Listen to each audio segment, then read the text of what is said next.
ஒரே ஒரு ஊரில் ஒரு ராஜா இருந்தாராம். அவர் நிறைய சம்பாதிக்கணும்னு திட்டம் போட்டார். தனக்காக சம்பாதிக்கணும்னு நினைக்கல, தன்னுடைய நாட்டுக்காக சம்பாதிக்கணும் அப்படின்னு நினைச்சார். அரசாங்க கருவூலத்தில் கையிருப்பு குறைச்சலாக இருந்தது. மக்கள்கிட்ட வரி விதிச்சாகணும், வேற வழி இல்லை. ஆனாலும் அந்த ராஜா மக்கள் கஷ்டப்படக்கூடாது அப்படின்னு நினைக்கிறவர். மக்கள் வரியையும் கட்டணும், அதே நேரத்தில் அவங்க சிரமப்படவும் கூடாது. இதுக்கு தகுந்த மாதிரி ஒரு திட்டம் போட்டார். அது பிரகாரம் என்ன பண்ணார்னா, அந்த நாட்டில் ஒரு 3 பெரிய குளங்களை தோண்டினார். அது நிறைய தண்ணீரை நிரப்புனார். அதுக்கப்புறம் எங்கேயோ தேடி பிடிச்சி 3 விதமான மீன்களை கொண்டுகிட்டு வந்தார். அந்த 3 குளங்கள்லையும் விட்டார். அதை ஒவ்வொரு குளத்துலேயும் ஒவ்வொரு விதமான மீன்கள். அந்த மீன்களுக்கு அபூர்வமான ஒரு சக்தி உண்டு. அது எப்படின்னா, அந்த குளத்தில் குளிக்க வர்றவங்களுக்கு அந்த மீன்கள் கடிக்கும் பொழுது வலி ஏற்படுறதில்ல. அதுக்கு பதிலாக மகிழ்ச்சி நிறைந்த ஒரு இனிமையான உணர்வை அவங்க அனுபவிச்சாங்க. அது எப்படின்னா, இந்த முதல் குளத்தில் இருந்த மீன்களால் கடிக்கப்படும் பொழுது ஒரு விதமான இன்ப மயக்கத்தில் திளைச்சிருக்கிறது மாதிரி உணர்வு. இந்த 2வது குளம் இருக்க, அதில் இருக்கிற மீன் கடிச்சதுன்னு வைங்க, மக்களுக்கு எப்படி இருக்கும்னா, கால்களே தரையில் படாமல் அப்படியே ஆகாயத்தில் மிதக்கிறது மாதிரி ஒரு உணர்வு. அதை அனுபவிக்கிறாங்க. 3வது குளத்தில் இருக்கிற மீன் கடிச்சதுன்னா அவங்கெல்லாம் அப்படியே கோடீஸ்வரராக மாறிட்டதாக ஒரு உணர்வு. அதை அவங்களால அனுபவிக்க முடியுது. இப்படி ஒரு அபூர்வமான மீன் அது, அந்த 3 வகை. இப்படி இருந்தால் மக்கள் அந்த குளங்கள் குளிக்கிறதுக்கு ஆசைப்படாமல் இருப்பாங்களா? அதனால் கூட்டம் கூட்டமாக அலமோத ஆரம்பிச்சிட்டாங்க. ஒவ்வொரு குளத்தின் கரையிலேயும் கியூ வரிசையில் நிற்க ஆரம்பிச்சிட்டாங்க. அந்த நாட்டு மன்னர் என்ன பண்ணார்னா, ஒவ்வொரு குளத்தங்கரையிலையும் ஒரு ராஜாங்க அதிகாரியை உட்கார வச்சார். டிக்கெட்டை அடித்து கொடுத்தார். குளிக்க வர்றவங்க கிட்ட ஒரு குறிப்பிட்ட தொகையை கட்டணமாக வசூலிக்க ஆரம்பித்தார். அவ்வளவுதான். அரசாங்க கருவூலம் நிரம்ப ஆரம்பிச்சுட்டுது. ராஜாங்கத்துக்கு தேவையான பணம் கிடைச்சிட்டுது. இது ஒரு கதை. இதை பற்றி என்ன நினைக்கிறீங்க? அதாவது மக்களுக்கு சுமை தெரியாமலே வரி வசூல் பண்ணுறது நல்லது தானே அப்படின்னு நினைப்பீங்க. ஆனால் இன்றைக்கும் உலகத்தில் பல அரசாங்கங்கள் இதே மாதிரி 3 குளங்களை வெட்டி வச்சிருக்குது. மக்களும் அதில் குளிச்சுக்கிட்டு தான் இருக்கிறாங்க. அது எப்படிங்கிறீங்களா? அந்த முதல் குளம் தான் சினிமா தியேட்டர். அதில் குளிக்கிறவங்க தான் ஒரு விதமான இன்ப மயக்கத்தில் திளைச்சிருக்கிறது மாதிரியான உணர்வை அனுபவிக்கிறவங்க. 2வது குளம் தான் சாராய கடை. இந்த குளத்தில் குளிக்கிறவங்க தான் கால்களே தரையில் படாமல் ஆகாயத்தில் மிதக்கிறது மாதிரி உணர்வை அனுபவிக்கிறவங்க. 3வது குளம் லாட்ரி டிக்கெட். இதில் குளிக்கிறவங்க தாங்கள் அப்படியே கோடீஸ்வரர்களாக மாறினது மாதிரி ஒரு உணர்வு, அதை அனுபவிக்கிறவங்க. இன்றைக்கி பல நாடுகள் இந்த குளங்களை பயன்படுத்திக்கிட்டு தான் வராங்க. ஒரு பூவில் வண்டு உட்காருது. அதில் இருக்கிற தேனை வண்டு எடுக்குது. இந்த சமயத்தில் அந்த பூவுக்கு வலிக்குமா? அதுக்கு வலிக்கிறது இல்லை. அந்த பூவோட மலர்ச்சியும் வளர்ச்சியும் குன்றி போகிறதும் கிடையாது. ஒரு ராஜா மக்கள்கிட்ட வரி வசூல் பண்ணும் பொழுது மக்களுக்கு சிரமமும் தெரியக்கூடாது, அதே நேரத்தை அதனால் அவங்க வாழ்க்கையும் கெட்டு போயிடக்கூடாது. அது மாதிரி வரி வசூல் பண்ணணுமா. இது காளிதாசனின் ரகுவம்சத்தில் காணப்படுகிற ஒரு கருத்து. ஒரு சின்ன குழந்தை தவறுதலாக ஒரு 25 காசு நாணயத்தை மூழ்கி விட்டுது. காசு வயத்துக்குள்ளே போயிட்டுது. அந்த குழந்தையோட தாய் உடனே குழந்தைய தூக்கிட்டு ஆஸ்பத்திரிக்கு புறப்பட்டாங்க. அப்போ அந்த பக்கமாக ஒருத்தர் வந்தார் தெருவில். என்ன விவரம்னு கேட்டார்.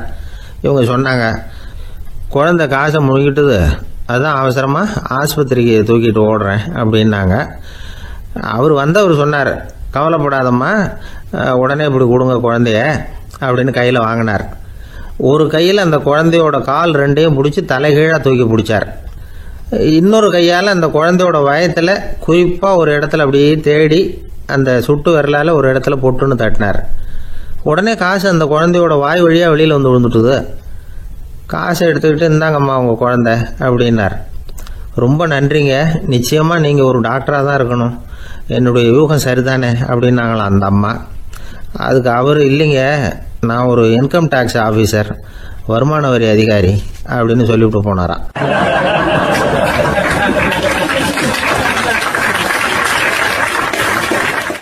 ஒரு அம்மா சொல்லுது, அதாவது கணவன் மனைவியாக இருந்துட்டு அப்புறம் விவாகரத்து வாங்கிட்டு அதுக்கப்புறம் அந்த அம்மா பேசுகிறத நேற்று தொலைக்காட்சியில் போட்டாங்க. அது என்ன சொல்லுதுன்னா, நாங்கள் கணவனும் மனைவியாக இருக்கிறப்போ எங்களுக்குள்ளே சண்டை வந்துக்கிட்டு இருந்தது, இப்போ விவாகரத்து வாங்கிட்டு இப்போ நண்பர்களாக இருக்கிறோம், இப்போ சண்டையே வர்றதில்லை எங்களுக்குள்ள அப்படி பாருங்கள், கணவன் மனைவியாக இருந்தப்போ சண்டை வந்து தான் விவாகரத்து வாங்கினது, மறுபடியும் நாங்கள் நல்லபடியாக தான் இருக்கிறோம், ஒன்றும் எங்களுக்கு சண்டை வரல.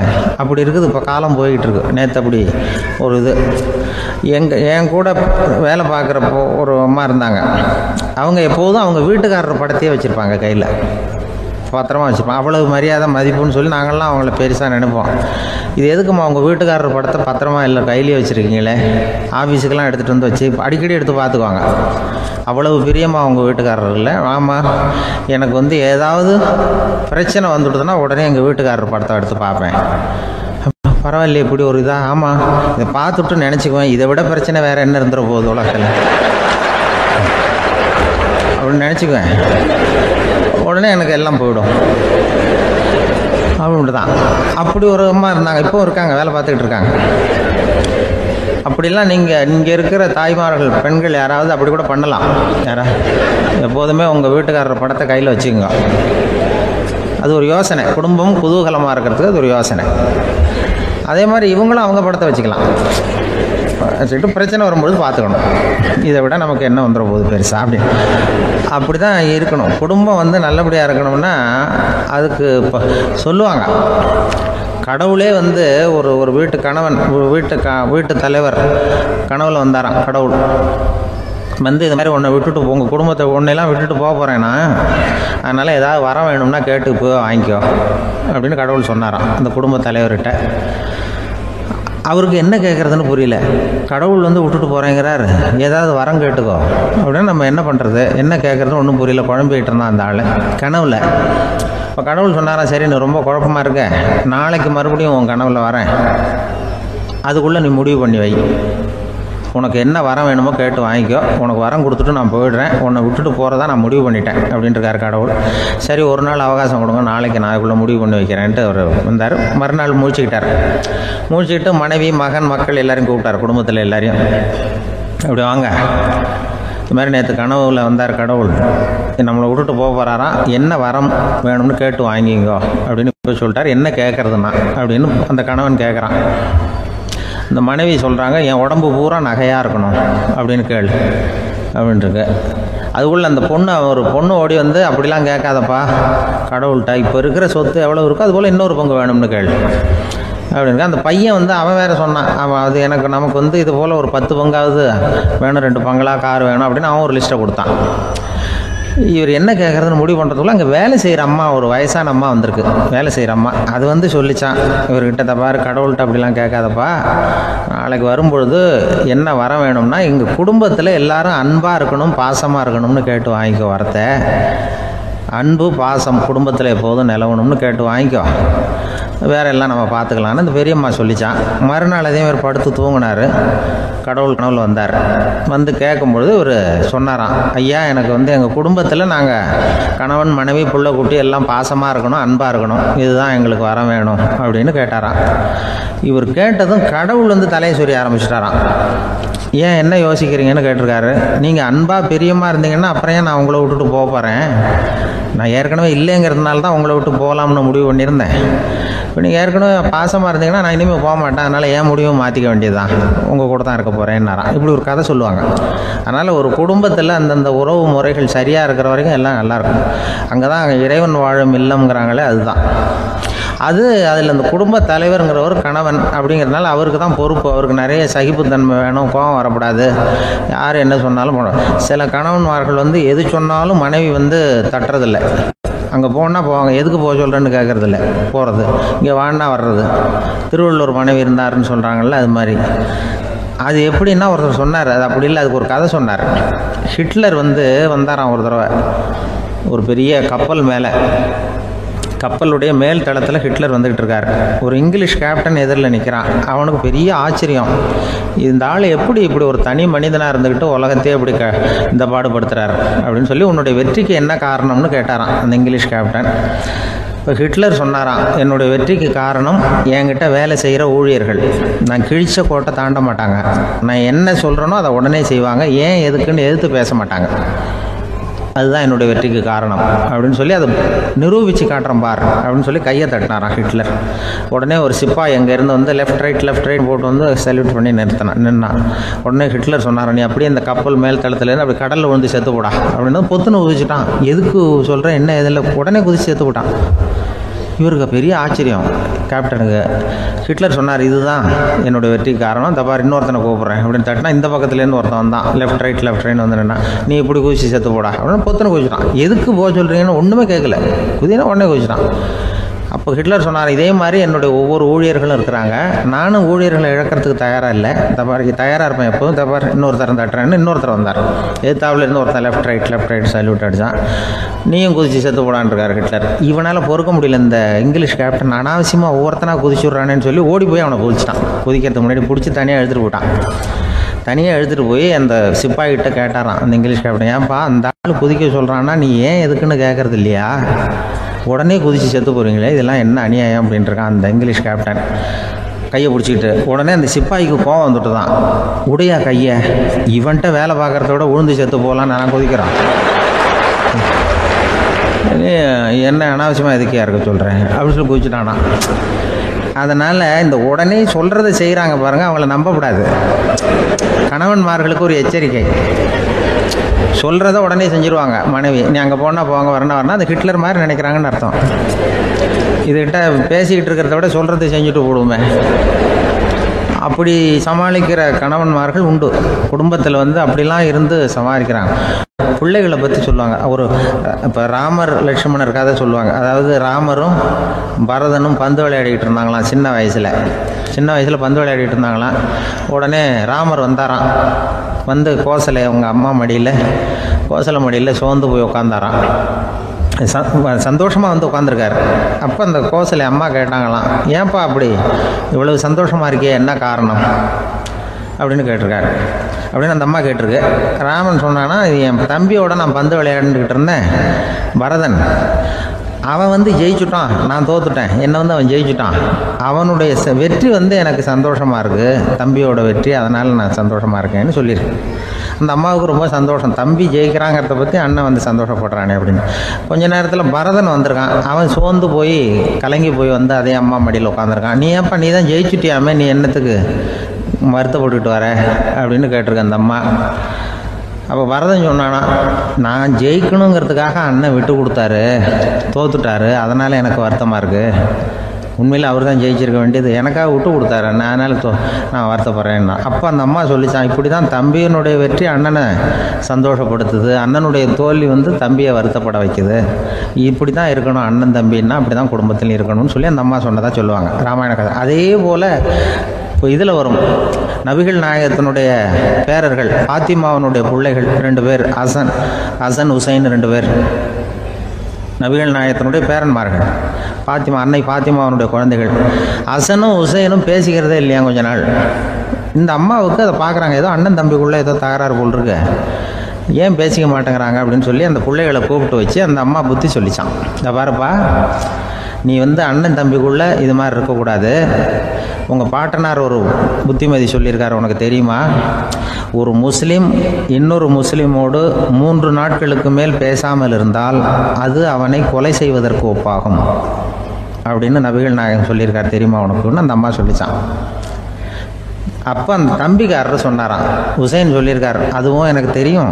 அதே தாத்தா பாட்டனார் என்ன சொல்லியிருக்காருன்னா, அந்த 2 பேரில் யார் முதல்ல சலாம் சொல்கிறாங்களோ, யார் முதல்ல முன்னாடி பேசுகிறாங்களோ அவங்களுக்கு சொர்க்கம் கிடைக்கும், இறைவனுடைய ஆசி கிடைக்கும்னு சொல்லியிருக்கிறார். அந்த ஆசி அண்ணனுக்கு கிடைக்கட்டுமேங்கிறதுக்காக நான் பேசாமல் இருக்கிறேன் அப்படின்னா. அந்த ராமனும் பரதனும் எப்படி இருந்தாங்களோ அப்படி தான் ஹசனும் ஹுசைனும் இருந்திருக்கிறார்கள். அந்த பாசம்தான் குடும்பத்தில் வேணும். வாழ்க்கையில் வெற்றி பெற என்ன வழி? இது ஒரு முக்கியமான கேள்வி. இதுக்கு எல்லாரும் பொதுவாக சொல்கிற ஒரு பதில், உழைச்சா வெற்றி பெறலாம் அப்படிங்கிறது தான். வாழ்க்கையில் வெற்றி பெற உழைப்பு மட்டும் இருந்தால் போதாது, நேர்மையும் வேணும் அப்படிங்கிறார் பால் ஹாஃப்மேன். இவர் யார் தெரியுமா? இவர் ஒரு பெரிய பொருளாதார நிபுணர். 2வது உலகப் போர் முடிஞ்ச சமயம் அப்போ இவர் அமெரிக்காவின் நிதி ஆலோசகராக இருந்தார். தன்னுடைய வாழ்க்கையில நடந்த பழைய நிகழ்ச்சி ஒன்று அவர் சொன்னார். இளம் வயசுல படிச்சு முடிச்சதும் அவர் வேலை தேடிக்கிட்டு இருந்தாராம். அப்போ ஒரு கால்நடை வைத்தியர்கிட்ட போய் வேலை கேட்டிருக்காரு. இவர் அங்கே போன சமயத்தில் அந்த டாக்டர் தன்னுடைய பழைய கார் ஒன்றை விற்பனை செய்யறதுக்காக வேற ஒருத்தர்கிட்ட பேரம் பேசிக்கிட்டு இருந்தார். வாங்க வந்தவர் இவர்கிட்ட அந்த காரை பற்றின விவரம்லாம் கேட்டுக்கிட்டு இருந்தார். கார் நல்ல நிலைமையில் இருக்குமா அப்படிங்கிற கவலை அவருக்கு. எல்லா விவரங்களையும் கேட்டுக்கிட்டு அவர் கடைசியாக சொன்னார், டாக்டர், இந்த காரை நீங்களே என்னுடைய ஊருக்கு ஓட்டிட்டு வர வேண்டியது. கார் எந்த ரிப்பேரும் ஆகாமல் என்னுடைய ஊருக்கு சேர்ந்துட்டுதுன்னா அங்கேயே நான் பணம் கொடுத்து இந்த காரை வாங்கிக்கிறேன் அப்படின்னாரு. நம்ம கார் அவ்வளோ தூரத்துக்கு வழியில் எந்த கோளாறும் இல்லாமல் போய் சேருமா அப்படிங்கிற சந்தேகம் டாக்டருக்கு. அவர் என்ன செஞ்சார் தெரியுமா? தன்கிட்ட வேலை கேட்டு வந்திருந்த இளைஞர் பால் ஹாஃப்மேனை கூப்பிட்டார். அவர்கிட்ட சொன்னார், இதை பாருப்பா, இந்த காரை நீ அவருடைய ஊர் வரைக்கும் நல்லபடியாக ஓட்டிகிட்டு போய் சேர்த்துட்டீங்கன்னா உனக்கு நான் வேலை கொடுத்து விட்றேன். அது மட்டும் இல்லை, காரு விற்கிற தொகையில் கமிஷனும் கொடுக்குறேன், என்ன சம்மதமா அப்படின்னு கேட்டார். ஹாஃப்மேன் யோசனை பண்ணார். அதுக்கப்புறம் சரின்னு சொல்லி சம்மதிச்சார். கொஞ்ச நேரத்தில் அவரும் கார் வாங்க வந்தவரும் புறப்பட்டாங்க. இவர் ரொம்ப சிரமப்பட்டு வழியில் எங்கேயும் நிறுத்தாம காரை ரொம்ப சாமர்த்தியமாக ஓட்டிகிட்டு போய் சேர்த்துட்டார். அவர் இவரை அழைச்சிக்கிட்டு வீட்டுக்குள்ளே போனார். அப்புறம் கேட்டார், இதை பார்ப்பா, இப்போ சொல்லு, இந்த காரோட நிலைமை இப்போ எப்படி இருக்கு? உண்மையிலேயே இது நல்ல நிலைமையில் இருக்குதா? உன்னுடைய மனசாட்சிப்படி பதில் சொல் அப்படின்னார். இவரும் உடனே காரு நல்ல நிலைமையில தான் இருக்கு அப்படின்னு சொல்றதுக்கு வாயை திறந்தார். அதுக்குள்ள பார்வை எதிரில் உள்ள சுவர் மேலே பட்டுது. அங்கே இயேசுநாதர் படம் ஒன்று மாட்டியிருந்தாங்க. அதுக்கு அடியில் எழுதியிருந்த வாசகம் என்னன்னா, நீ பேசும் ஒவ்வொரு வார்த்தையையும் இயேசு கவனித்து கொண்டிருக்கிறார் அப்படின்னு இருந்தது. அந்த வரிகளை பார்த்தார். உடனே காரு சரியில்லை அப்படிங்கிற உண்மையை சொல்லிவிட்டார். இவர் இப்படி சொன்னதும் இவரை ரொம்ப ஆச்சரியமா பார்த்தார். இவர்கிட்ட இருந்த நேர்மை அவரை சிந்திக்க வச்சது. உன்னுடைய நேர்மையை பாராட்டுறேன், உனக்கு கமிஷன் கிடைக்கணுங்கிறதுக்காகவே நான் இந்த காரை வாங்கிக்கிறேன்னார். இப்போ அவர் திகைச்சு போய் நின்னார். மறுபடியும் அவர் சொன்னார், நீ காரை ஓட்டிட்டு வரும்பொழுதே உன்னுடைய திறமையை பார்த்தேன், உனக்கு விருப்பம் இருந்தா நீ என்கிட்டயே வேலைக்கு சேர்ந்து விடலாம் அப்படின்னார். பால் ஹாஃப்மேன் அவர்கிட்ட வேலைக்கு சேர்ந்தார். படிப்படியா முன்னேறினார். கடைசியில் பார்த்தீங்கன்னா அமெரிக்காவுடைய நிதி ஆலோசகராக ஆனார். அதுக்கப்புறம் அவர் அந்த பழைய சம்பவத்தை எப்பவும் மறக்கறதில்ல, அடிக்கடி சொல்றது உண்டு. அதனால இதுல இருந்து நாம தெரிஞ்சுக்க வேண்டியது என்னன்னா, வாழ்க்கையில முன்னுக்கு வரணும்னா உழைப்பு மட்டும் போதாது, நேர்மையும் வேணும். ஆனா இந்த காலத்துல சிலருடைய நேர்மை நமக்கு ஆச்சரியமா கூட இருக்கும். ஒருத்தர் புஸ்தக கடை வச்சிருந்தார். ரொம்ப நேரமா தேடி ஒரு புத்தகத்தை கையில் எடுத்தார். அதுக்கு பில் போட சொன்னார்.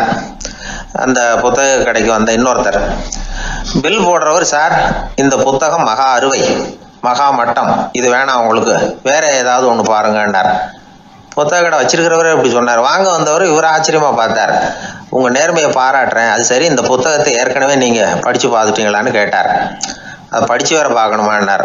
அப்புறம் எப்படி இது மகா மட்டம்னு சொல்றீங்க அப்படின்னார். அதை எழுதினவனே நான் தான் சார் அப்படின்னார் அவர். இது ஒரு விதமான நேர்மை, நேர்மையை ஒத்துக்கிறது. எப்படி இருந்தாலும் வாழ்க்கையில உழைப்பும் நேர்மையும் உயர்வதற்கு வழிகள். உழைப்பை விட நேர்மை முக்கியம் அப்படிங்கிறத புரிந்து கொண்டால் வாழ்க்கையில வெற்றி நிச்சயம்.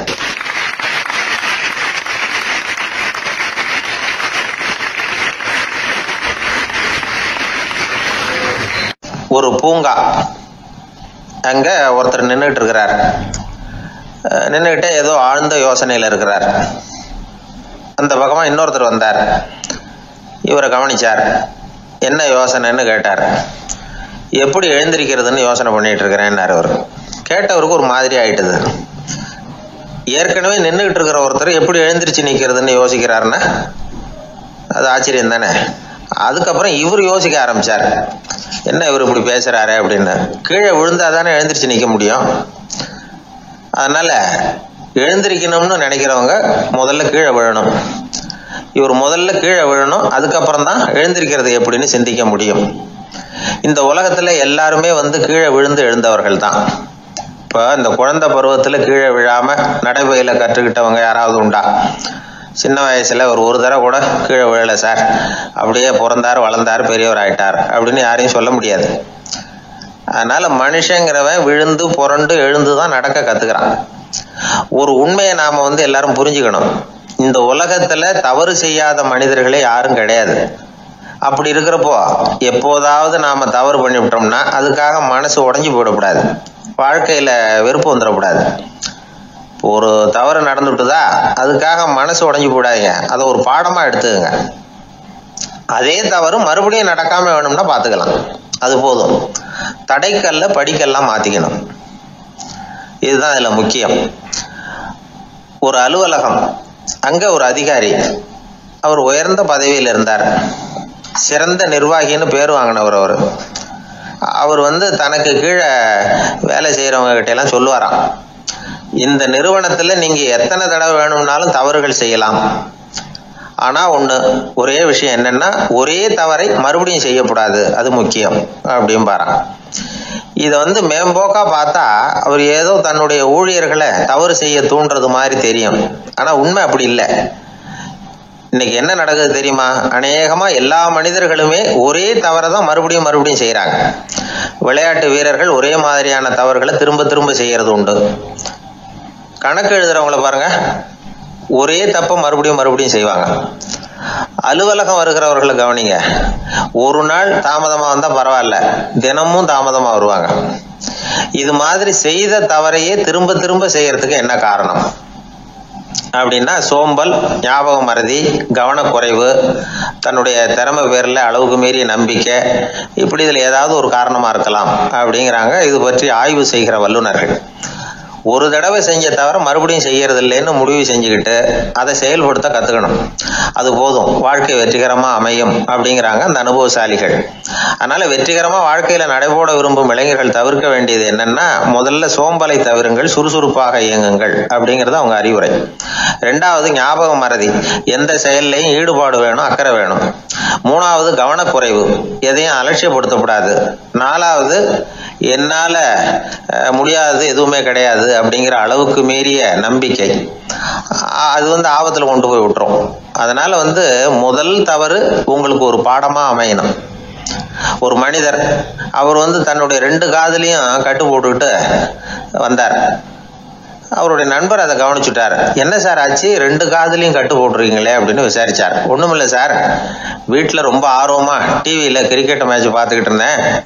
அப்போ என்னுடைய மனைவி துணிகளுக்கு அயன் பண்ணிட்டு இருந்தாங்க. அயன் பாக்ஸை அப்படியே வச்சுட்டு அடுப்பங்கரைக்கு போயிட்டாங்க. அந்த சமயம் பார்த்து டெலிபோன் பண்ணி அடிச்சுது. அவசரமா ஓடி போய் அதை எடுத்து காதுல வச்சேன். அப்பதான் தெரியும் அது அயன் பாக்ஸுங்கிற விஷயம். சூடா இருந்ததா, சுட்டு விட்டுது அப்படின்னாரு.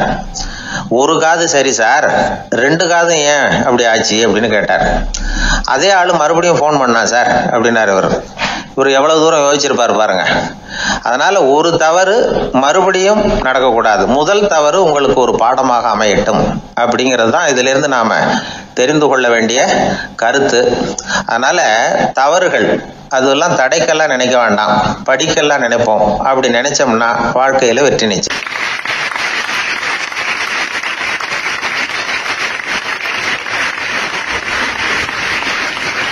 நபிகள் நாயகம் உட்கார்ந்திருக்கிறார். அந்த சமயம் அம்மா அங்க வர்றாங்க. அவங்க கையில திராட்சை பழ கொத்து, அதை கொண்டுகிட்டு நபிகள் கிட்ட கொடுக்குறாங்க. சாப்பிடுங்க அப்படின்னு சொல்லி ரொம்ப அன்பா வேண்டிக்கிறாங்க. நபிகள் நாயகமும் ரொம்ப பிரியமா அதை வாங்கிட்டார். அதுக்கப்புறம் அதை சாப்பிட ஆரம்பிச்சார். நபிகள் நாயகம் மதீனாவில் தங்கி இருந்தப்போ இது மாதிரி நிறைய பேர் பழங்களையும் தின்பண்டங்களையும் கொண்டுட்டு கொடுக்கறது வழக்கம். நபிகள் நாயகம் என்ன பண்ணுவார்னா அதெல்லாம் வாங்குவார். உடனே பக்கத்துல இருக்கிற தோழர்கள் எல்லாருக்கும் பகிர்ந்து கொடுப்பார், தானும் சாப்பிடுவார். இதுதான் எப்போதும் வழக்கம். ஆனா இந்த தடவை என்னாச்சு தெரியுமா, அவர் அப்படி பண்ணல. ஒவ்வொரு பழமா எடுத்து தானே சாப்பிட்டுக்கிட்டு இருக்கிறார். அவர் விருப்பமா சாப்பிடுகிற காட்சியை ஆசை தீர பார்த்துக்கிட்டு இருந்தாங்க அந்த வயசான அம்மா, அந்த பழத்தை கொடுத்தவங்க. அவங்களுக்கு ரொம்ப மகிழ்ச்சியா இருந்தது, மன நிறைவா இருந்தது. நாம ஆசையா கொண்டுகிட்டு கொடுக்குற பழத்தை நபிகள் நாயகம் இவ்வளவு பிரியமா சாப்பிடுறாரு அப்படின்னு நினைச்சு ரொம்ப சந்தோஷப்பட்டாங்க. அதுக்கப்புறம் அங்க இருந்து அவங்க புறப்பட்டு போயிட்டாங்க. அந்த அம்மா போனதுக்கு அப்புறம் பக்கத்துல இருந்த தோழர்கள் பேச ஆரம்பிச்சாங்க. ஏன்னா அவங்களுக்கு சந்தேகம், இன்னைக்கு வித்தியாசமா நடந்துகிட்டாரு அப்படின்னு. அண்ணலே, எது உங்களுக்கு வந்தாலும் எங்க எல்லாருக்கும் கொடுத்துட்டு தான் நீங்க சாப்பிடுவீங்க. இன்னைக்கு மட்டும் நீங்க அப்படி செய்யலையே, எல்லா பழத்தையும் நீங்களே சாப்பிட்டீங்களே, அதுக்கு என்ன காரணம் அப்படின்னு கேட்டாங்க. இப்படி கேட்கறதுனால நாயகம் அதை தப்பா புரிஞ்சுக்க மாட்டார் அப்படிங்கிறது அவங்களுக்கு தெரியும். யாரும் எதையும் அவர்கிட்ட கேட்கலாம், அப்படி கேட்கறதுக்கு உரிமை உண்டு. இந்த ஜனநாயக முறைகளுக்கு அவர்கள் கொடுத்த மரியாதை இது. தோழர்களின் கேள்விக்கு நபிகள் பதில் சொல்ல ஆரம்பிச்சார். நண்பர்களே, அந்த அம்மா ரொம்ப பிரியமா அந்த பழங்களை என்கிட்ட கொண்டுகிட்டு வந்து கொடுத்தாங்க. முதல்ல ஒரு பழத்தை எடுத்து வாயில போட்டு பார்த்தேன். அது ரொம்ப புளிப்பா இருந்தது, சாப்பிடுறது ரொம்ப கஷ்டம்.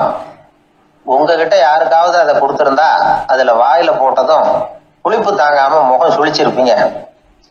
அதை அந்த அம்மா பார்த்துட்டாங்கன்னா வருத்தப்பட்டிருப்பாங்க. ஆசையா கொண்டுகிட்டு வந்து நமக்கு கொடுத்துருக்குறாங்க. அவங்க அன்பான மனசை நோகடிக்கிறதுக்கு நான் விருப்பப்படலை. அதனால முகம் சுழிக்காம சாப்பிடணுமேங்கிறதுக்காகத்தான் அந்த பழங்கள் பூராவே நானே சாப்பிட்டுட்டேன் அப்படின்னு புன்முறுவலோட பதில் சொன்னாராம் நபிகள் நாயகம். இன்னொருத்தர் மனசு புண்படக்கூடாதுங்கிறதுக்காக புளிப்பையும் இனிப்பா ஏற்றுக்கொள்ளுகிற பண்பாடு இருக்கு பாருங்க, அது ஒரு பெரிய நாகரிகம். அது எல்லாருக்கும் சுலபமா வந்துடாது. நல்லா இருக்கிற பழத்தையே என்ன இவ்வளவு மோசமா இருக்குன்னு சொல்லுகிறவர்கள் தான் நம்ம கிட்ட அதிகம். இந்த காலத்துல இல்வாழ்க்கையில இந்த நாகரிகத்தை சில பேர் கடைபிடிக்கிறது உண்டு. நல்லா இருக்க இல்லையோ முகம் சுளிக்காம சாப்பிடுவாங்க. ஏன்னு கேட்டா, எதுக்காக சார் வீண் வம்பு, ஏதோ நமக்குன்னு கொடுத்து வச்சது அவ்வளவுதான் அப்படின்னு நினைச்சுக்கிட்டு போக வேண்டியது தானே அப்படிம்பாங்க. இவங்கெல்லாம் கூட ஒரு விதத்துல பண்பாடு தெரிஞ்சவர்கள் தான். ஒரு ஆளு ஊரெல்லாம் சுத்தி விட்டு கடைசியில அழுத்து போய் ஒரு ஹோட்டலுக்குள்ள நுழைஞ்சானா. ரொம்ப களைப்பா இருந்தது அவனுக்கு. அதனால ரொம்ப களைப்படைஞ்சு போய் ஒரு நாற்காலியில போய் உட்கார்ந்துருக்கிறான். இவனை பார்த்ததும் சர்வர் ஓடி வந்தார். சார் உங்களுக்கு என்ன வேணும்னு கேட்டார். எனக்கு தேவை 2 தோசையும் கொஞ்சம் அன்பான வார்த்தைகளும் அப்படின்னா. சர்வர் உள்ள போனார், 2 தோசையை கொண்டாந்து வச்சார். அன்பான வார்த்தை கேட்டனே அப்படின்னா இவன். சர்வர் ரொம்ப பணிவா குனிஞ்சு இவன் காதோரமா சொன்னார், ஐயா இந்த தோசையை சாப்பிட்றாதீங்க, புளிச்சு போன பழைய மாவு அப்படின்னார். இது பாருங்க, அன்பான வார்த்தையும் 2 தோசையும் கேட்டார், கொண்டாந்து கொடுத்துட்டார். இப்படி இருக்கிறவர்களும் இன்றைய மனிதர்கள்ல அதிகம். அதனால மனிதர்கள் ஒவ்வொருத்தரும் ஒவ்வொரு விதம். நம்ம கிட்ட பிரியமா நடந்துகிறவர்கள் மனம் கோணும்படி நாம் நடந்து கொள்ளக்கூடாது அப்படிங்கிறது தான் நபிகள் நாயகம் அவருடைய செயல் மூலமா நமக்கு உணர்த்தி இருக்கிற வாழ்வியல் உண்மை.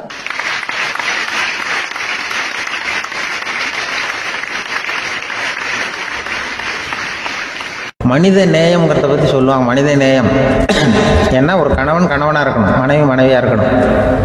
ஒரு மனுஷன் இன்னைக்கு மனிதனாக இல்லை, மனித நேயம் குறைஞ்சி போச்சு. எது குடும்ப உறவுகள்லாம் ரொம்ப மாறி போச்சுன்னு சொல்லலாம். இப்போ நாகரிகத்தில் அப்படி தான் இருக்குது. ஒரு இதில் ஒருத்தன் என்ன பண்ணியிருக்கிறான், ஒரு சின்ன பையனை கொண்டு வந்தானா. ஒரு சின்ன பையன் பக்கத்தில் இருக்கான். ஒரு பெரியவர் கேட்டிருக்காரு, யாருப்பா அந்த பையன் அப்படின்னு கேட்டிருக்காரு.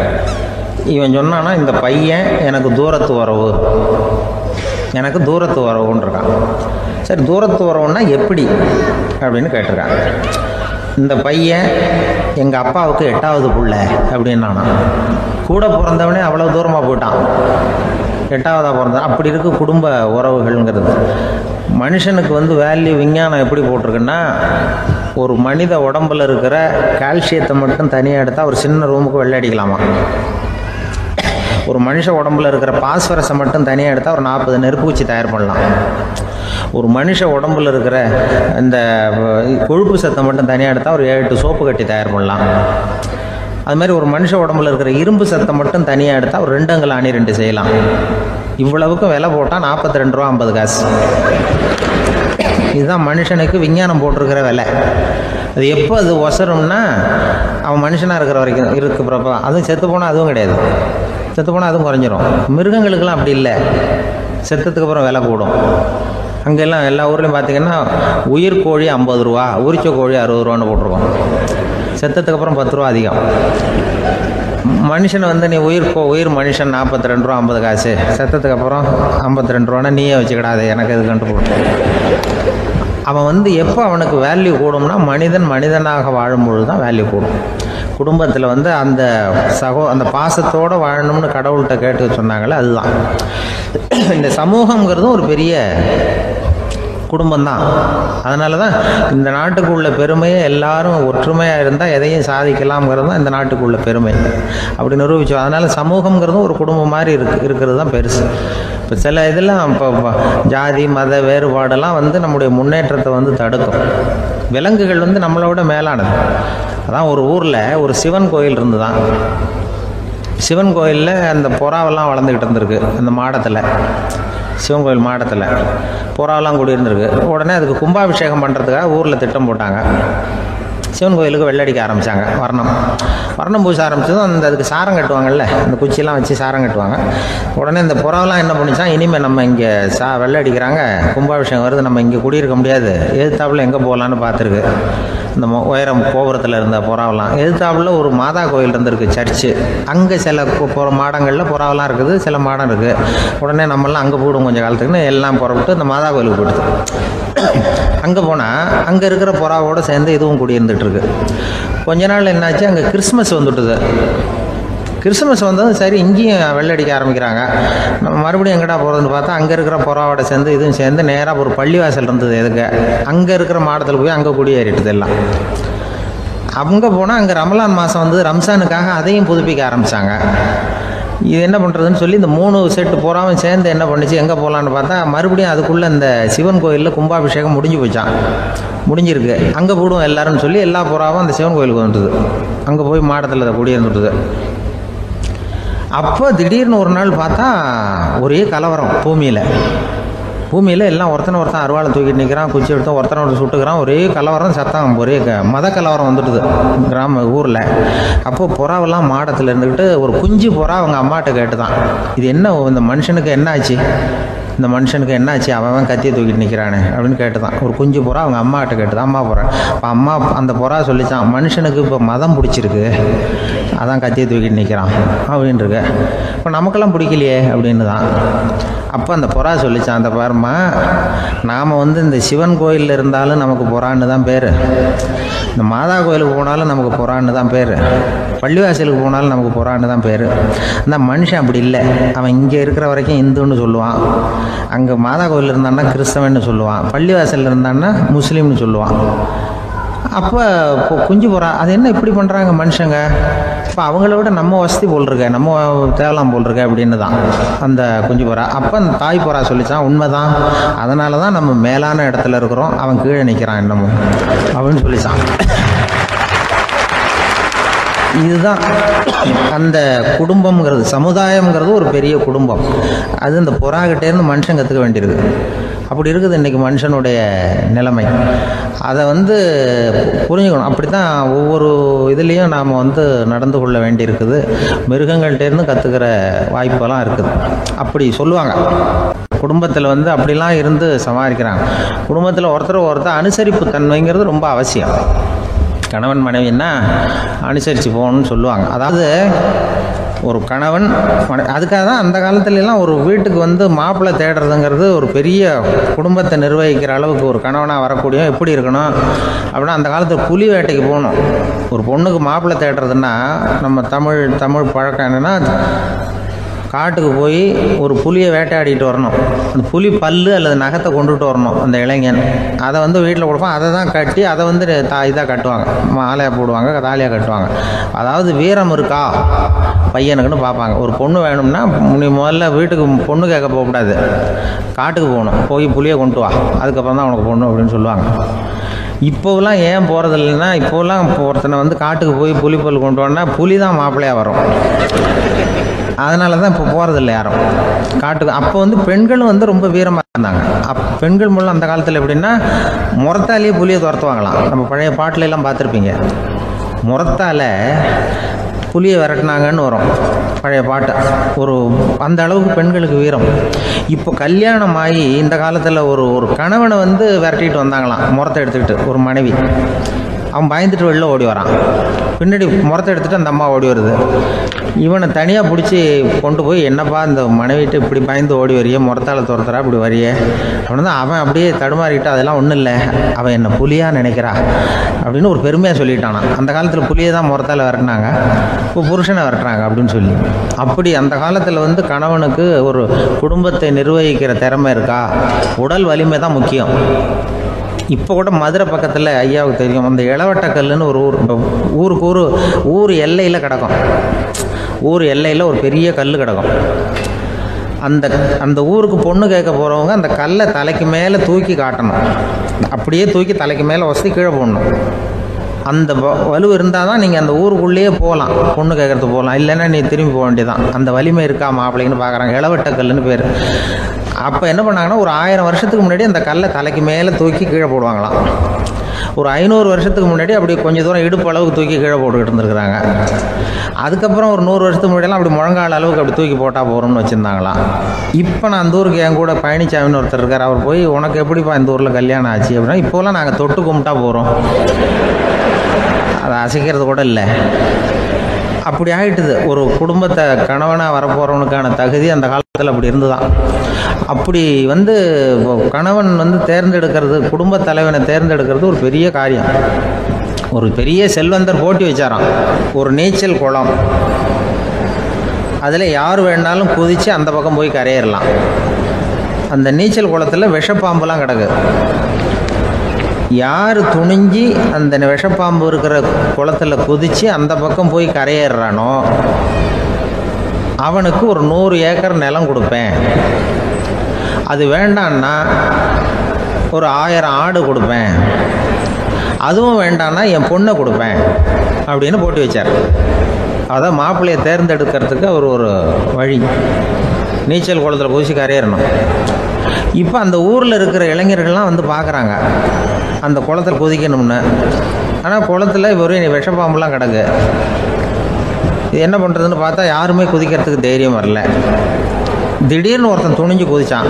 படபடன்னு அடிச்சுட்டு போய் அந்த பக்கம் கரையேறிட்டான். கரையேறின உடனே பரவாயில்லையே ஒரு ஆள் வந்துட்டான்னு சொல்லி அவனை அந்த இளைஞனை போய் பிடிச்சிட்டு வந்தாங்க.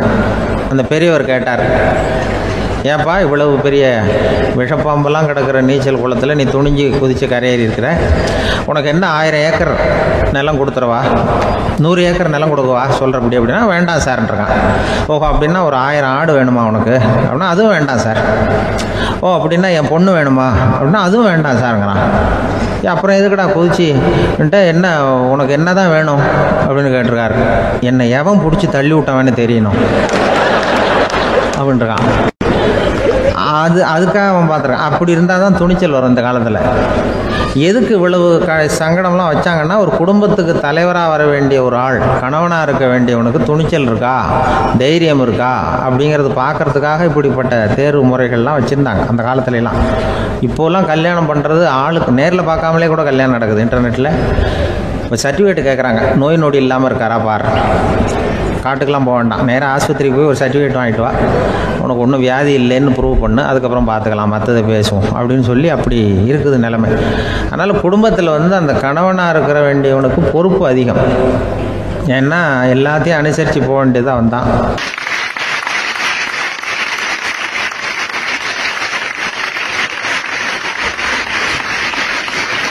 ஒரு ஆள் இருந்தார். விலங்குகள் பேரில் அவருக்கு ரொம்பவும் பிரியம். அதனால் தன்னுடைய வீட்டில் ஒரு நாயை வளர்த்தார். அதே மாதிரி கழுதையையும் வளர்த்தார். அந்த கழுதை அவர் வீட்டு கொல்லை பக்கத்தில் நின்றுக்கிட்டு இருக்கும். ஏதாவது பொதி சுமக்கிற வேலை இருந்ததுன்னா அதை கவனிச்சிக்கும். அந்த நாய் வந்து வீட்டுக்குள்ளே இருக்கும். நாய்க்கு அந்த வீட்டில் ராஜ உபசாரம் தான். அதுக்கு அந்த வீட்டில் ஏகப்பட்ட மரியாதை. குளிக்கிறதுக்கு தனியாக சோப்பு, 2 வேளையும் பால், பிஸ்கட்டு, மத்தியானம் சாப்பாடு. அதுக்கு ஏதாவது உடம்பு சரியில்லைன்னா உடனே ஆஸ்பத்திரி வைத்தியம். ரொம்ப கொடுத்து வச்ச நாய். அந்த வீட்டு தலைவர் வெளியில் அப்படியே நடைப்பயிற்சி போனால் கூடவே இதுவும் போகும். அவர் மட்டும் தனியாக எங்கேயாவது வெளியில் போயிட்டு வந்தால் வீட்டுக்கு வந்த உடனே அந்த நாய் அவர்கிட்ட ஓடி வரும். அப்படியே எழும்பி முன்னங்கால் 2ஐயும் அவர் தோள் மேலே போட்டுக்கும். அவர் சிரிச்சுக்கிட்டே தலையில் செல்லமாக தட்டுவார். அவர் ஈஸி சேரில் சாஞ்சிக்கிட்டு டிவி பார்ப்பார், பேப்பர் படிப்பார். அப்போலாம் அந்த நாய் அவருடைய காலடியில் படுத்துக்கும். அப்போ கூட அவர் தலையை செல்லமாக தடவி கொடுப்பார். அந்த நாய் படுக்கிறதுக்குன்னே ஒரு மெத்தை, சில சமயம் அது அங்கே இருக்கிற மேஜை நாற்காலி மேலே கூட ஏறி விளையாடும், சோஃபாவில் ஏறி உட்காந்துக்கும். இவ்வளவு செல்வாக்காக வளர்ந்தது அந்த நாய். இதையெல்லாம் அந்த கழுதை பார்த்துக்கிட்டே இருக்குது கொல்லை பக்கத்தில் இருந்து. பார்த்துட்டு அது யோசிக்க ஆரம்பிச்சுதான், என்ன இது, இந்த வீட்டில் நாம தான் கழுதையாக உழைக்கிறோம், பொதி சுமக்கிறோம், நமக்கு ஒரு நல்ல சாப்பாடு கிடையாது, படுக்கை கிடையாது, ஒரு நாளாவது நம்ம தலையையோ முதுகையோ தடவி கொடுத்தது கிடையாது. ஆனால் அந்த நாய் இந்த வீட்டுக்காக ஒரு துரும்ப கூட அசைச்சதில்லை. அதை போய் இந்த வீட்டில் உள்ளவங்க இப்படி தலையில் வச்சு தாங்குறாங்களே அப்படின்னு யோசிச்சுதான் அந்த கழுதை. ரொம்ப நேரம் யோசிச்சுவிட்டு அதுக்கப்புறம் ஒரு முடிவுக்கு வந்திருக்குது.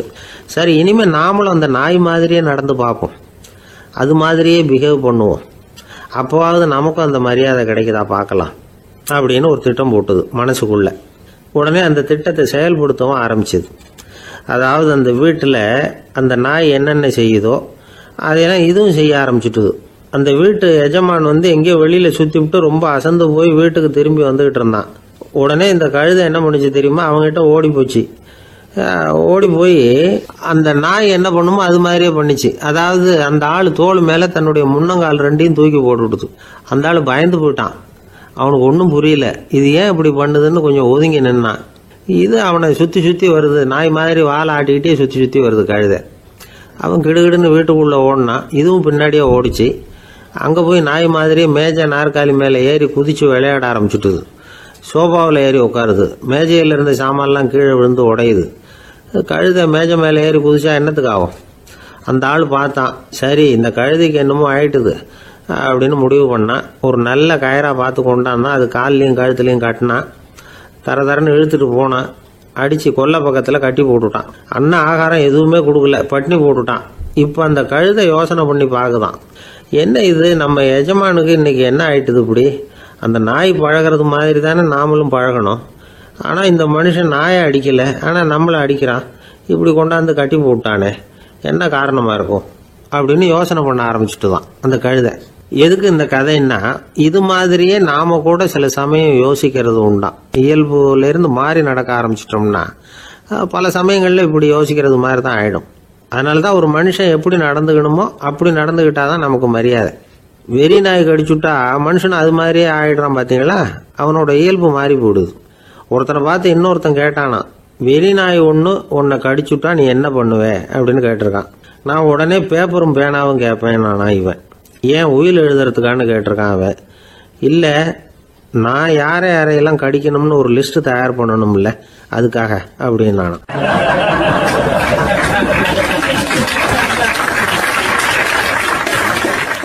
அந்த காலத்துல எல்லாம் படிக்கிறதுங்கிறது எப்படி தெரியுமா, குருகுல வாசம் செஞ்சு படிக்கணும்.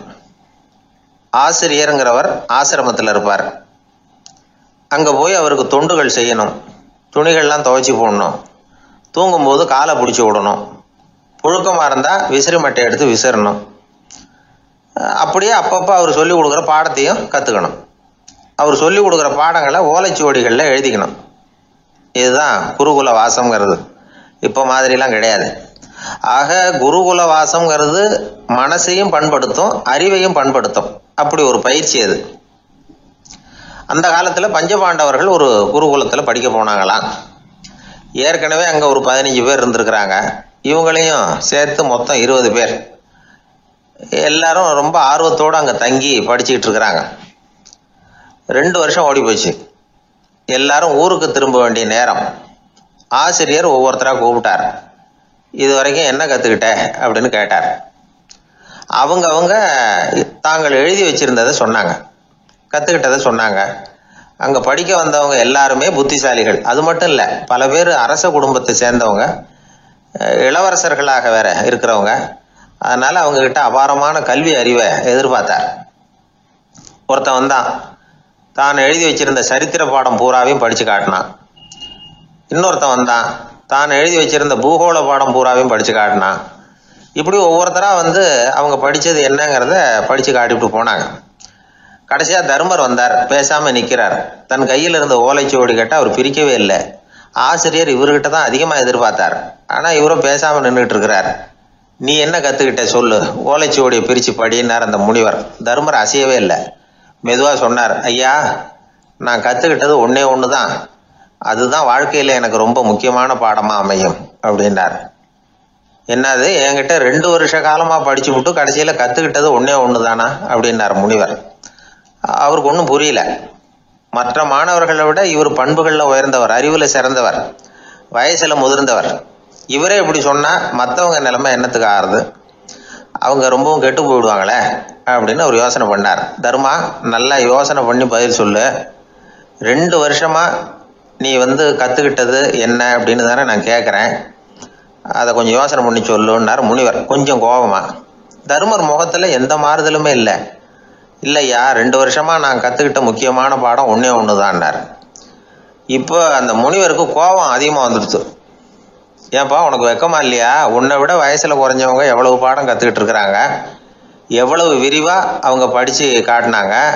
நீயும் கூட நிறைய குறித்து வச்சிருக்கிற போல இருக்கு, அதை ஏன் பிரித்து படிக்கக்கூடாது அப்படின்னார். ஐயா, நான் சொல்கிறது உங்களுக்கு ஏமாற்றமாக இருந்தால் என்னை மன்னிக்கணும். நான் ரொம்ப முக்கியமாக கற்றுக்கிட்டு இருக்கிறது ஒன்று தான், மற்ற எதையும் சொல்கிறதுக்கு விரும்பலைன்னார். மாணவர்கள்லாம் சிரிச்சுட்டாங்க. முனிவருக்கு கோபம் அளவுக்கு மீறி வந்துட்டு ஓங்கி அரைஞ்சு விட்டார் தர்மரை அவர் கன்னத்தில். தர்மர் கண்ணை செவந்து போட்டுது, கண்கள் கலங்கி போச்சு. ஆனாலும் அவர் அமைதியை இழக்கலை, தலை குனிஞ்சு நிற்கிறார். இவருடைய பிடிவாதம் முனிவருக்கு இன்னும் ஆத்திரத்தை உண்டாக்கி விட்டது. இன்னொரு கண்ணத்திலே அரைஞ்சார். எல்லாரும் பயந்து போய் அமைதியாக நின்றுட்டு இருக்கிறாங்க. முனிவர் கத்துறார், அப்படி நீ கற்றுக்கிட்ட அந்த முக்கியமான பாடம் தான் என்ன, அதையாவது சொல்லு அப்படின்னார். ஐயா, அதை மட்டும் ஒரு ஓலைச்சுவடியில் தனியாக குறித்து வச்சிருக்கிறேன், இந்தாங்க, இதை நீங்களே படித்து பாருங்கன்னார். தர்மர் ஓலைச்சுவடியை நீட்டினார். முனிவர் அதை வாங்கி பிரித்தார், சத்தம் போட்டு படித்தார். என்ன எழுதியிருக்காருன்னா, எப்படிப்பட்ட சோதனை ஏற்பட்டாலும் நிதானம் இழந்து கோபத்துக்கு ஆளாகக்கூடாது அப்படின்னு. இதுதான் அந்த ஓலைச்சுவடியில் அவர் எழுதி வச்சிருந்தது. அந்த ஒரு கணத்திலேயே முனிவரும் எல்லா மாணவர்களும் தர்மரை புரிஞ்சுக்கிட்டாங்களாம். அவர் கற்றுக்கிட்டது ஏட்டு சுரக்காய் இல்லை, வாழ்க்கையில் பயன்படக்கூடிய முக்கியமான அனுபவ பாடம். முனிவர் கண்களில் கண்ணீர். தர்மர் அன்போட கட்டி தழுவிக்கிட்டார். அப்புறம் சொன்னார், தர்மா, என்னை மன்னிச்சுரு, நீ மாணவன் இல்லை, ஆசிரியன். நான் இதுவரைக்கும் தெரிஞ்சிக்காத அனுபவ பாடத்தை நீ இப்போ எனக்கு கற்றுக் கொடுத்துட்ட அப்படின்னு சொன்னாராம்.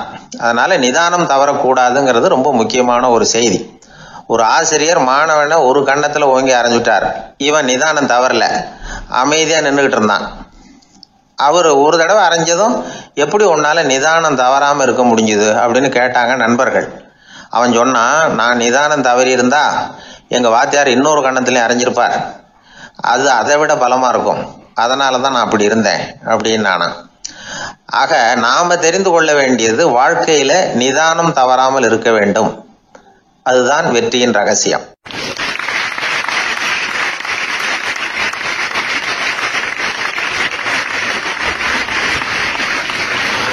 அந்த ஆளை கண்டா ஏன் இப்படி முகத்தை திருப்பிக்கிட்டு வர்றீங்க அப்படின்னு கேட்டார் ஒருத்தர் நண்பர்கிட்ட. எலெக்ஷனில் அவன் எதிர்த்து நின்னவன் சார், என்ன அவங்ககிட்ட நமக்கு என்ன பேச்சுவார்த்தை அப்படின்னாரான் ரொம்ப கோபமாக இவர். சரி, அந்த ஆள் யாருன்னு கேட்டேன். என் கூட பிறந்த தம்பி தான் சார் அப்படின்னார் அந்த கோபம் குறையாமல். அதாவது நம்ம ஊர் நிலவரம் இப்படி, அதாவது அண்ணனும் தம்பியும் எதிர்த்து நிற்பாங்க தேர்தலில், ஒருத்தர் கண்டா பேசிக்கிறது இல்லை. ஆனால் இங்கிலாந்தில் எப்படி தெரியுமா, அங்கே ஒரே மேடையில் போட்டி போடுற 2 வேட்பாளர்களும் பேசுவாங்களாம், பட்டிமன்றம் மாதிரி. ஒருத்தர் முதல்ல எழுந்திருப்பார், நான் இந்த தேர்தலில் வெற்றி பெற்றால் என்னென்ன செய்வேன் அப்படின்னு சொல்லிவிட்டு உட்காருவார். அதுக்கப்புறம் அடுத்தவர் எழுந்திருப்பார், அவர் சொல்லுவார், நான் வெற்றி பெற்றால் இந்த மக்களுக்கு என்னென்ன செய்வேன், இந்த நாட்டுக்கு என்னென்ன செய்வேன் அப்படிங்கிறத சொல்லிவிட்டு உட்காருவார். 2 பேரும் ஒரே மேடையில் பேசுவாங்க. மக்கள் 2 பேர் பேச்சையும் கேட்டுக்கிட்டு ஒரு முடிவுக்கு வருவாங்க. இதுதான் அங்கே உள்ள பழக்கம். இங்கே அப்படி இல்லை. இங்கே ஒருத்தர் பார்த்தாவே முகத்தை திருப்பிக்கிறது. ஒரு தடவை இது மாதிரி ஒரு கூட்டம் நடந்துகிட்டு இருக்கு அங்கே வெளிநாட்டில் தான். நேரத்துக்கு சரியாக ஒரு வேட்பாளர் சேரல. இது இங்கிலாந்தில் நடந்த நிகழ்ச்சி. அப்புறம் என்னாச்சுன்னா, ஒருத்தர் வந்துட்டாரு, இன்னொருத்தர் சேரல. அப்புறம் உடனே அந்த ஒருத்தர் வந்தவர் பேச ஆரம்பிச்சிட்டார். அதாவது அந்த இன்னொருத்தர் சார்பாகவே பேசிட்டாராம். அதாவது அவர் வரல, நான் அவர் சார்பாக நான் பேசிடுறேன். அதாவது அவர் ஜெயிச்சுட்டா அவர் என்னென்ன செய்வார் இந்த நாட்டுக்கு அப்படின்னு சொல்லி அவர் பக்கத்தில் உள்ள நியாயத்தை எடுத்து இவரே சொல்லிட்டாராம். இப்படிலாம் அங்கே நடந்துதான். இது எப்பேற்பட்ட தேர்தல் பண்பாடு பாருங்க. அதனால இன்னொரு விஷயம், இப்போ இங்கிலாந்துலாம் ஓட்டு கேட்குறப்ப வெற்றியா தோல்வியாங்கிறத ஓரளவுக்கு யூகிச்சு விடலாமா. இப்போ ஒரு வேட்பாளர் ஒரு வீட்டுக்கு முன்னாடி போய் நின்று எனக்கு ஓட்டு போடுவோன்னு கேட்குறாருன்னு வச்சுங்களேன், அதுக்கு என்ன பார்த்து செய்கிறோம், போயிட்டு வாங்க அப்படின்னு சில வீடுகளில் வாசலில் நின்று சொல்லி அனுப்பிச்சிருவாங்களாம். வேற சில வீடுகளில் எப்படின்னா வேட்பாளரை வீட்டுக்குள்ளே கூப்பிட்டு காபி சாப்பிட சொல்லி உபசரித்து அதுக்கப்புறம் அனுப்பி வைக்கிறது வழக்கமாக. இதில் எந்த வீட்டு ஓட்டு நிச்சயம் தெரியுமா? வாசலில் நின்று வழி அனுப்பி வச்சுடுறாங்க பாருங்க, அவங்க ஓட்டு நிச்சயம். உள்ளே கூப்பிட்டு காப்பி கொடுத்து அனுப்புகிறாங்க பாருங்க, அவங்க ஓட்டு நிச்சயம் இல்லையா?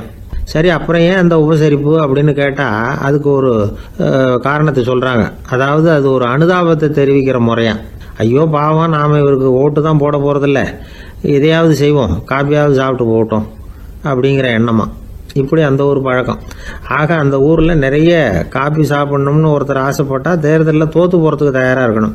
ஒரு சமயம் ஒரு ஊரில் தேர்தல் நடந்துதான். ஒரு தொகுதியில் நின்று தோற்று போன ஒருத்தர் கையில் ஒரு துப்பாக்கியோட ஊருக்குள்ளே சுற்றிக்கிட்டு இருந்தாராம். ஒரு போலீஸ்காரர் அவரை பார்த்துட்டு சந்தேகப்பட்டிருக்கார். அதனால் அவரை தடுத்து நிறுத்தி, என்ன இது துப்பாக்கியோட சுற்றுறீங்களேன்னு விசாரிச்சிருக்கார். இதுக்கு அவர் சொன்னாராம், சார், இந்த தொகுதியில் மொத்தம் 1,00,000 வாக்காளர்கள், அதில் எனக்கு 10,000 பேர் மட்டும்தான் எனக்கு ஓட்டு போட்டிருக்கிறாங்க. அப்படின்னா எனக்கு வேண்டாதவங்க இந்த தொகுதியில் 90,000 பேர் இருக்கிறாங்கன்னு அர்த்தம். இப்படி ஒரு சூழ்நிலையில் நான் என்னுடைய பாதுகாப்புக்கு ஆயுதம் இல்லாமல் நடமாடலாமா அப்படின்னு கேட்டாராம். எவ்வளவு எச்சரிக்கை பாருங்க. நம்ம ஊரில் சில பேர் ஓட்டு கேட்குற விதமே தனி. ஒருத்தர் ரொம்ப சாமர்த்தியமாக ஓட்டு கேட்பாராம். அவர் எப்படின்னா, ஒரு வீட்டுக்கு போகிறாருன்னு வச்சுங்களேன், அந்த நேரம் அந்த வீட்டுக்காரரு என்ன செஞ்சுக்கிட்டு இருக்கிறாரோ அதே வேலையை இவரும் கொஞ்ச நேரம் செய்வாராம், அவருக்கு ஒத்தாசையா. அதுக்கப்புறம் மெதுவாக பேச்சு கொடுப்பார், ஓட்டு கேட்பார், இது மாதிரி எலெக்ஷனில் நிற்கிறேன் கவனிக்கணும்னு. அது மாதிரி ஒரு தடவை அவர் போனப்போ அங்கே அவர் என்ன பண்ணிகிட்டு இருக்காரு, வீட்டுக்கு பின்னாடி மாட்டு கொட்டையில் பால் கறந்துக்கிட்டு இருக்கார் ஒரு பசுமாட்டுக்கிட்ட. அந்த வீட்டில் இவர் ஓட்டு கேட்க போனவர் இவர் ஓடி போய் இன்னொரு சொம்பை எடுத்துக்கிட்டு அதே மாட்டுக்கு இன்னொரு பக்கம் போய் உட்காந்துக்கிட்டு இவரும் பால் கறக்க ஆரம்பிச்சிட்டார். எதிர உட்காந்துட்டு இருக்காரு இவர் இந்த பக்கம் உட்காந்துருக்காரு. கீழே கொஞ்சம் குனிஞ்சு பார்த்தா ஒருத்தர் முகத்தை ஒருத்தர் பார்க்கலாம். கொஞ்ச நேரம் ஆனதுக்கப்புறம் இவர் மெதுவாக அவர்கிட்ட பேச்சு கொடுத்தாராம். இது மாதிரி நான் எலெக்ஷனில் நிற்கிறேன், நீங்கள் ஓட்டு போடணும், அதுக்காக தான் வந்தேன்னாராம். அது முடியாதுங்களேன்னாராம் அவர். ஏன்னு கேட்டிருக்கார். நான் இந்த வீட்டுக்காரன் இல்லை, நானும் உன்ன மாதிரி ஓட்டு கேட்க வந்தவன் தான் அப்படின்னாராம் அவர்.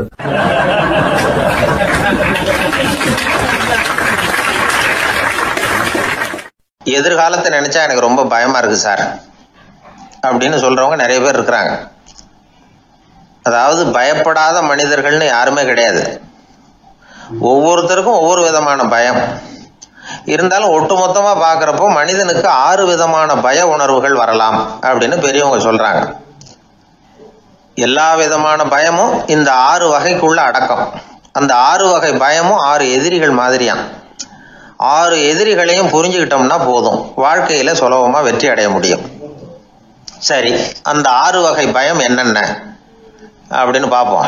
முதல்ல வறுமை பற்றிய பயம், 2வது பழிச்சொல் பற்றிய பயம், 3வது உடல் நலம் பாதிப்பு பற்றிய பயம், 4வது என்னன்னா காதல் தோல்வி, 5வது முதுமை, 6வது மரணம்.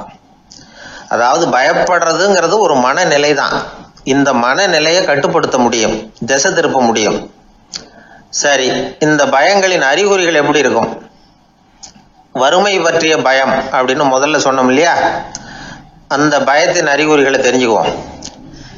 எதுலேயும் அக்கறை இல்லாம இருக்கிறது, ஒரு குறிக்கோள் இல்லாம இருக்கிறது, வறுமையை சகிச்சுக்கிறது, வாழ்க்கையில கிடைக்கிறது எதுவா இருந்தாலும் ஆட்சேபனை இல்லாமல் ஏத்துக்கிறது, மனசாலும் உடம்பாலும் சோர்ந்து போயிருக்கிறது, ஆர்வம், முனைப்பு, கற்பனை திறன் எதுவுமே இல்லாம இருக்கிறது. இதெல்லாம் தான் அந்த வறுமை பற்றிய பயத்தின் அறிகுறிகள். அந்த அடுத்தது ஒன்று பார்த்தோமே, பழிச்சொல் பற்றிய பயம். அதாவது அடுத்தவங்க நம்மளை குறை சொல்லி விடுவாங்களோ அப்படிங்கிற பயம். இதுக்கு அறிகுறி என்ன தெரியுமா? புதியவர்களை சந்திக்கிறதுக்கு பயப்படுறது, முடிவு எடுக்க முடியாம குழம்புறது, பிரச்சனைகளை தவிர்க்க விரும்புறது, தாழ்வு மனப்பான்மை, வரவுக்கு மீறி செலவு செஞ்சு இமேஜை உயர்த்திக்கிறது, குறிக்கோள் இல்லாத வாழ்க்கை. இதெல்லாம் தான் அதுக்கு அறிகுறிகள். 3வது பயம் உடல் நலம் பாதிப்பு பற்றிய பயம், அதாவது நோய் பற்றிய பயம். ஒரு உண்மை என்ன தெரியுமா? டாக்டரை சந்திக்கிற மனிதர்கள்ல 75% பேர் தங்களுக்கு நோய் வந்துட்டுதுங்கிற கற்பனையில் இருக்கிறவங்களாம். நிஜமாவே நோய் கிடையாது அவங்களுக்கு. இந்த பயத்தின் அறிகுறிகள் என்னன்னா, வியாதிக்கான அறிகுறிகள் தன்னிடம் இருக்கிறதாக நினைச்சுக்கிறது, எந்த நேரமும் வியாதியை பத்தியே பேசி பேசி மனசை அங்கேயே வச்சிருக்கிறது, நோய் சம்பந்தமான செய்திகளை படிச்சு நமக்கு இப்படி ஆயிடுமோ அப்படின்னு வேதனைப்படுறது. இதெல்லாம் தான் அதுக்கு அறிகுறிகள். 4வது பயம் காதல் தோல்வி. இது ரொம்ப வேதனை, உடம்பையும் மனசையும் சீரழிச்சு விடும். ஆண்களை விட பெண்கள் தான் இந்த பய உணர்வுல அதிகமாக பாதிக்கப்படுறாங்க. 5வது முதுமை பற்றிய பயம். 6வது மரண பயம். வயசான காலத்தில் எப்படி சமாளிக்கிறது அப்படிங்கிற பயம். ஆக இதையெல்லாம் நாம் புரிஞ்சுக்க வேண்டியது ரொம்ப அவசியம். இந்த 6 வகை பயங்களை சரியாக புரிஞ்சுக்கிட்டு நாம் நடந்துக்கணும். வாழ்க்கையின் முன்னேற்றத்துக்கு இந்த பயங்கள் முட்டுக்கட்டே ஆகிடக்கூடாது. உழைச்சி பணம் சேர்க்கணும், உற்சாகமாக மனசை வச்சுக்கணும். மனசை கட்டுப்படுத்துகிற மார்க்கம் தெரிஞ்சுக்கிட்டா போதும், எல்லாம் சரியாக வந்துடும். நம்ம ஆள் ஒருத்தன் சொன்னான், சார் எனக்கு வறுமை பற்றிய பயம்தான் இருந்தது, ஒரே ராத்திரியில் 30,000 ரூபா தயார் பண்ணிவிட்டேன், இப்போ எனக்கு இன்னொரு பயம் வந்துட்டுதுன்னா. என்ன பயம்னு கேட்டாங்க. போலீஸு கண்டுபிடிச்சிருமோங்கிற பயம்னா. இது இந்த பயத்தில் அடங்காது. அதனால அஞ்சி அஞ்சி சாவார், அஞ்சாத பொருள் இல்லை அப்படின்னு பாரதி சொன்னார் இல்லையா? அது மாதிரி பயத்தை புரிந்து கொண்டு அதற்கு தகுந்த மாதிரி நம்முடைய வாழ்க்கையை அமைத்துக் கொள்ள வேண்டும். அப்படி அமைத்துக் கொள்ளுகிறவர்களுக்கு வெற்றி நிச்சயம்.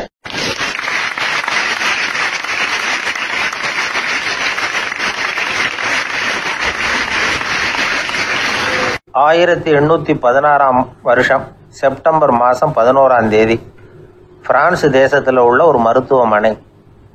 அங்கே ஒரு இளம் டாக்டர் கொஞ்ச நாளைக்கு முன்னாடி தான் அந்த ஆஸ்பத்திரியில் புதுசாக வேலைக்கு சேர்ந்துருக்கிறார்.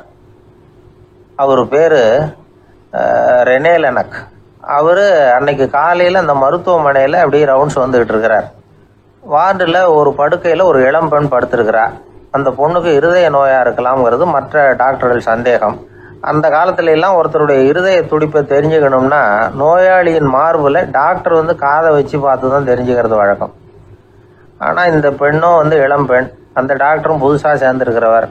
அதனால் பரிசோதனை பண்ண தயங்கினார். கொஞ்ச நேரம் யோசனை பண்ணார். திடீர்னு ஒரு ஞாபகம் வந்தது அவருக்கு. அதாவது அன்னைக்கு விடியற் காலையில் தோட்டத்தில் அப்படி வாக்கிங் போயிட்டு இருந்தப்போ சின்ன பசங்கள்லாம் ஒரு மரக்கட்டையை வச்சு விளையாடிக்கிட்டு இருந்தாங்களாம். அதை இவர் பார்த்துருக்கிறார். அது என்ன விளையாட்டுனா, ஒரு நீளமான மரப்பலகை, அதில் ஒரு முனையில் ஒரு பையன் தன்னுடைய காதை வச்சுக்கிட்டு இருக்கிறான், மறுமுனையில் இன்னொரு பையன் அந்த மரப்பலகையை ஒரு ஆணியால் கீறிக்கிட்டு இருக்கிறான். ஒரு முனையில் ஆணியால் கீறும் பொழுது மறுமுனையில் காதை வச்சிருக்கிற பையனுக்கு அந்த சத்தம் துல்லியமாக கேட்குது. அந்த டாக்டருக்கு காலையில் பார்த்த இந்த விளையாட்டு ஞாபகத்துக்கு வந்துட்டுது. உடனே என்ன பண்ணார் தெரியுமா? ஒரு நீளமான காகிதத்தை எடுத்தார். அதை அப்படியே உருளை மாதிரி உருட்டினார்.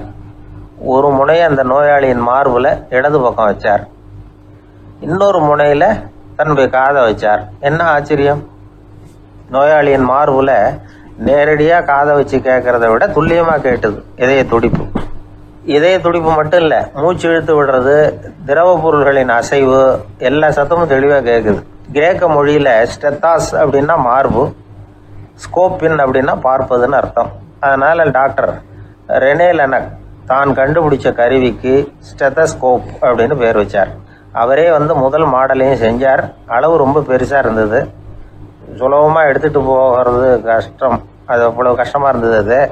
அதனால் அவரே அதை அப்புறம் 2 பிரிவாக தயார் பண்ணார். இது 2 துண்டையும் டாக்டர் தன்னோட கோட்டு பாக்கெட்டில் வச்சுக்கலாம், தேவைப்படுறப்ப எடுத்து ஒன்றா சேர்த்துக்கலாம். இப்படி தான் அவர் ஆரம்பத்தில் பண்ணார். தன்னுடைய இந்த கண்டுபிடிப்பை பற்றி அவர் ஒரு புத்தகம் எழுதினார். நிறைய விற்றுது, புகழும் பணமும் சேர்ந்தது. பணமும் புகழும் சேர்ந்தது மாதிரியே அவருக்கு ஒரு நோயும் சேர்ந்தது. அது என்ன நோயின்னு கண்டுபிடிக்கிறதுக்கும் அவர் கண்டுபிடிச்ச கருவி தான் உபயோகப்பட்டு தான். அவரே அதை கண்டுபிடிச்சார். அவருக்கு வந்திருந்தது காச நோய். 1826 வருஷம் ஆகஸ்ட் மாதம் 13ஆம் தேதி உலகத்தின் முதல் ஸ்டெதஸ்கோப்பை கண்டுபிடிச்ச டாக்டர் ரெனே லெனக் காலமானார். அவர் சாகிறதுக்கு முன்னாடி மரத்தால் செஞ்சு வச்சிருந்த ஸ்டெதஸ்கோப்பை தனக்கு வேண்டியப்பட்ட ஒரு டாக்டர்கிட்ட கொடுத்து, என்னுடைய சொத்துக்கள்லேயே ரொம்ப வசந்தது அப்படின்னு சொன்னாராம். அதுக்கப்புறம் 3 வெள்ளைக்காரங்க சேர்ந்து இந்த கருவியில் சில மாற்றங்களை பண்ணாங்க. ஆனால் 1829 லண்டனில் டாக்டர் நிக்கோலஸுங்கிறவர் ஒரு காதால் இதய துடிப்பை கேட்கறத விட டாக்டர் 2 காதாலையும் கேட்கறது தான் சரியாக இருக்கும் அப்படின்னு ஒரு கருத்தை வெளியிட்டார். அதுக்கப்புறம் ரொம்ப காலம் கழித்து 1852 ஜார்ஜ் காமான் அப்படிங்கிறவர் ரப்பர் டியூப்களை உபயோகப்படுத்தி 2 காதாலையும் கேட்குற மாதிரி ஒரு புதிய வடிவத்தை அதுக்கு கொடுத்தார். அதுக்கு பிறகு அது படிப்படியாக எவ்வளவோ மாற்றங்கள் இருந்தாலும் ஆரம்பத்தில் டாக்டர் ரெனே லெனக் உருவாக்கின அடிப்படை மாடலை யாரும் மாற்றி அமைக்கலைங்கிறது தான் முக்கியமான விஷயம். நமக்கு தெரிஞ்ச ஒரு ஆஸ்பத்திரி, அதில் ஒரு நோயாளி, காலை நேரத்தில் நர்ஸு அந்த பக்கமாக போயிட்டு இருந்தாங்க. அதை பார்த்துட்டு ஒரு நர்ஸுன்னு கத்துறாரு. நர்ஸு அவசரமாக ஓடி என்ன விஷயம்னு கேட்டாங்க. சிஸ்டர், இங்கே பாருங்கள், உங்கள் டாக்டரை என் நெஞ்சில் ஒரு காதை வச்சு கேட்டுக்கிட்டு இருக்கிறார் அப்படின்னார் நோயாளி. சிஸ்டர் பதட்டப்படாம, அதனால என்ன, இந்த டாக்டர் பழமையான விஷயங்கள்ல ரொம்ப நம்பிக்கை உள்ளவர், அதனால ஸ்டெதாஸ்கோப்பை உபயோகப்படுத்தாம காதை வச்சு கேட்குறார், அது ஒன்றும் தப்பு இல்லை அப்படின்னாங்களாம். ஐயோ அதுக்காக இல்லை சிஸ்டர், இவர் என் நெஞ்சு மேலே தலையை வச்சது நேற்று ராத்திரி 9 மணி, இப்போ விடிஞ்சு போச்சு, இன்னமும் தலையை எடுக்கவே இல்லை, அதுக்காக தான் சந்தேகப்பட்டு உங்களை கூப்பிடுறேன் அப்படின்னாராம்.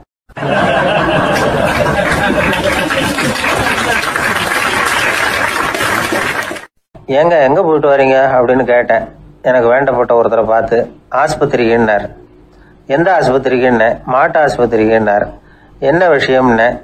மாமனாருக்கு உடம்பு சரியில்லை, அதுதான் மாட்டு ஆஸ்பத்திரிக்கு போயிட்டு வரேன்னார். அட பாவி, அதுக்கு அந்த ஆஸ்பத்திரிக்கா போவாங்க அப்படின்னு ஆச்சரியமா. அட அது இல்லைப்பா, முதல்ல எங்கள் குடும்ப டாக்டர் தான் தேடிக்கிட்டு போனேன், அவர் அந்த நேரத்தில் அவர் வளர்க்குற நாய்க்குட்டிக்கு உடம்பு சரியில்லைன்னு சொல்லி அதை தூக்கிக்கிட்டு மாட்டு ஆஸ்பத்திரிக்கு போயிட்டாராம் சொன்னாங்க, அதனால் அங்கே போய் அவரை சந்தித்து விஷயத்தை சொல்லிவிட்டு வர்றேன்னார். அப்புறம் தான் எனக்கு கொஞ்சம் நிம்மதியாக இருந்தது. பொதுவாக நமக்கு தெரிஞ்ச வரையில் டாக்டர்கள் 2 வகை. நமக்கு வைத்தியம் பண்ணுற டாக்டர்கள் ஒரு வகை, நம்மக்கிட்ட இருக்கிற ஆடு மாடு கோழிக்கு வைத்தியம் பண்ணுற டாக்டர்கள் ஒரு வகை. இப்போ தான் எனக்கு தெரியும் இன்னொரு வகையான டாக்டர்களும் உண்டுங்கிறது. அது யாருன்னா பூச்சிகளுக்கு வைத்தியம் பண்ணுற டாக்டர்கள், அதாவது பூச்சி டாக்டர்கள். வெளிநாடுகளில் அப்படிலாம் கூட சில பேர் இருக்கிறாங்க. பிரிட்டனில் யார்க்ஷயர் வட்டாரத்தில் ராதர்ஹாம் அப்படின்னு ஒரு ஊர், அங்கே ஒரு விலங்கியல் மருத்துவர் பேர் டாக்டர் லான்ஸ் ஜெப்சன். அவர் ஆஸ்பத்திரி வாசலில் பார்த்தீங்கன்னா தினமும் நிறைய பேர் நின்றுக்கிட்டு இருப்பாங்க. கையில் கண்ணாடி குடுவை, தகர டப்பா இப்படி ஏதாவது இருக்கும், அதுக்குள்ளே ஏதாவது பூச்சிகள் இருக்கும். அதுக்கு வைத்தியம் பண்ணுறதுக்காக வந்தவங்க தான் அவங்க எல்லாம். சிலந்தி பூச்சி, பல்லி, தேளு, பாம்பு அப்படி ஏதாவது இருக்கும். பொழுதுபோக்காக சில பேர் நாய், பூனை, கிளி, மைனா, புறா இப்படி ஏதாவது வளர்க்குறாங்கல்ல, அது மாதிரி இப்போல்லாம் தேளு, பல்லி, பாம்பு, பூச்சி இதையெல்லாம் வளர்க்க ஆரம்பிச்சிட்டாங்களாம். இது ஒரு புது ஃபேஷன். இப்போ கூண்டுக்குள்ளே டப்பாக்குள்ளே போட்டு வளர்க்குறது, அதுக்கு ஏதாவது நோய் வந்துட்டுதுன்னா வைத்தியம் பண்ணுறதுக்கு டாக்டர்கிட்ட வந்துட வேண்டியது, இப்படி இந்த பழக்கம்லாம் நிறையா வந்துட்டுது. ரத்தம் உறிஞ்சிற அட்டைகள் கூட இவங்ககிட்ட வைத்தியத்துக்கு வருதான். சிலந்திகளில் செங்கால் சிலந்தின்னு ஒரு வகை, மத்திய அமெரிக்க காடுகளில் இது அதிகம். சிலந்திகள்லேயே ரொம்ப விலை உசந்தது இந்த ரகம்தான். கால்களில் சிவப்பு கோடுகள் இருக்கும். இந்த இனம் இப்போ குறைஞ்சிக்கிட்டே வர்றதுனால சர்வதேச விதிகளின்படி இவற்றின் ஏற்றுமதி இறக்குமதிக்கு தடை விதிக்கப்பட்டிருக்குது. அதனால் இதை வளர்க்குறவங்க வீட்டுக்குள்ளேயே இனவிருத்தி மூலமாக பெருக்கி விற்பனை பண்ணிட்டு வராங்களாம். அந்த வகை சிலந்திகள் தான் இப்போ வைத்தியத்துக்கு அதிகமாக வருதான். சரி, இதுக்கெல்லாம் எப்படி வைத்தியம் பண்ணுறாங்க? முதல்ல அதை குளிர்பதன பெட்டியின் வழுவழுப்பான சுவரில் விட்ட உடனே அதெல்லாம் மெதுவாக இறங்கி வரும். அப்போ அதன் நோயை கண்டுபிடிக்கிறது சுலபம். அப்புறம் அதுக்கு கிருமிகளை கொல்லக்கூடிய மருந்துகளையோ வலி நிவாரண மருந்துகளையோ கொடுப்பாங்க. கால் உடைஞ்ச சிலந்திகளுக்கு பசையை கொண்டு ஆப்ரேஷன் பண்ணுவாங்க. சில சிலந்திகளுக்கு உடைஞ்ச காலை எடுத்துட்டா புதிய கால் வளர்ந்துடும். சிலந்திகளை மனிதர்கள் கையில் எடுக்கிறப்போ அது பயந்து போய் கீழே குதிக்குது, அதனால் கால் உடஞ்சி விடுது, இல்லைன்னா வயிறு சேதமடையுது. அந்த நிலைமையில் வர்ற சிலந்திகளுக்கு மயக்க மருந்து கொடுத்து ஆப்ரேஷன்லாம் கூட பண்ணுறாங்களாம். பார்த்தீங்களா பூச்சிகளுக்கு வந்த வாழ்வை? நம்ம ஊர்லேயும் வீடுகளில் பூச்சிகள் வளர்க்குறது உண்டு. ஒருத்தர் வந்தார், எனக்கு 3000 கரப்பாம்பூச்சி அவசரமாக தேவைப்படுது, எங்கே கிடைக்கும்னு கேட்டார். கரப்பாம்பூச்சியா, அது என்னத்துக்குன்னு கேட்டோம். அது வேற ஒன்றும் இல்லை, நான் குடியிருக்கிற வாடகை வீட்டை காலி பண்ண போகிறேன். வீட்டு சொந்தக்காரர் என்ன சொல்கிறாருன்னா, இந்த வீட்டுக்கு நான் குடி வந்தப்போ எப்படி இருந்ததோ அதே நிலைமையில் விட்டுட்டு போகணும்னு வீட்டுக்காரர் சொல்லியிருக்கிறார், அதனால தான் கேட்டேன் அப்படின்னார்.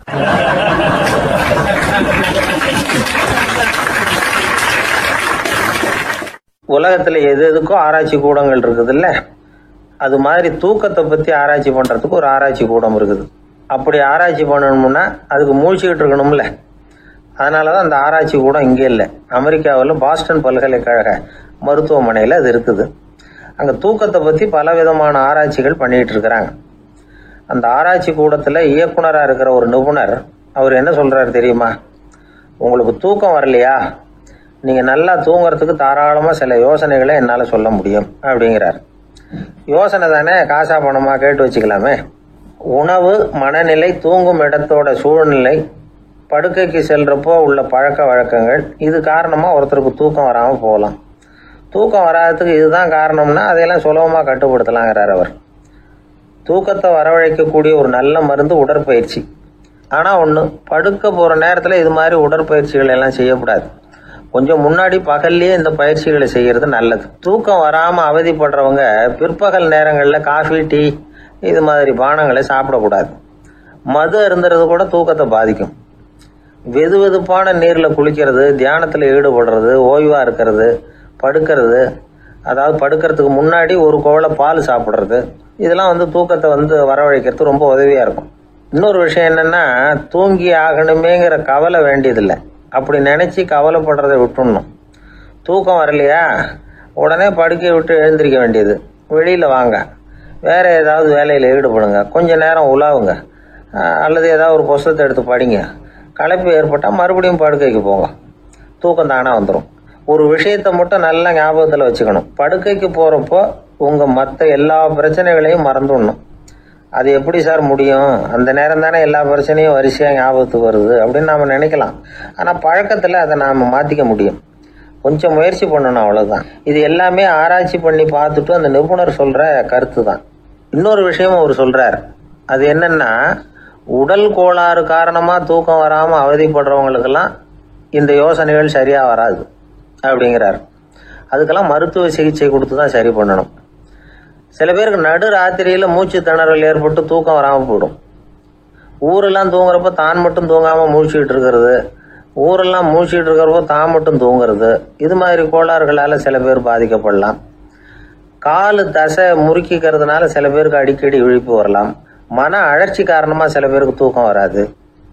இது மாதிரி கோளாறுகளுக்கெல்லாம் அதுக்கு தகுந்த மாதிரி சிகிச்சை கொடுத்து தான் சரி பண்ண வேண்டியிருக்கும். எந்த கோளாறும் இல்லாமல் தூக்கம் வரலைன்னா ஆரம்பத்தில் சொன்ன முறைகளை கடைபிடிச்சு பார்க்கலாம். தூக்கம் வந்ததுன்னா யோசனை சொன்ன அந்த நிபுணருக்கு நன்றி சொல்லலாம். ஒருத்தர், ஏன் சார் பஸ்ஸில் தூங்குறது கெட்ட பழக்கமானு கேட்டார். இல்லையே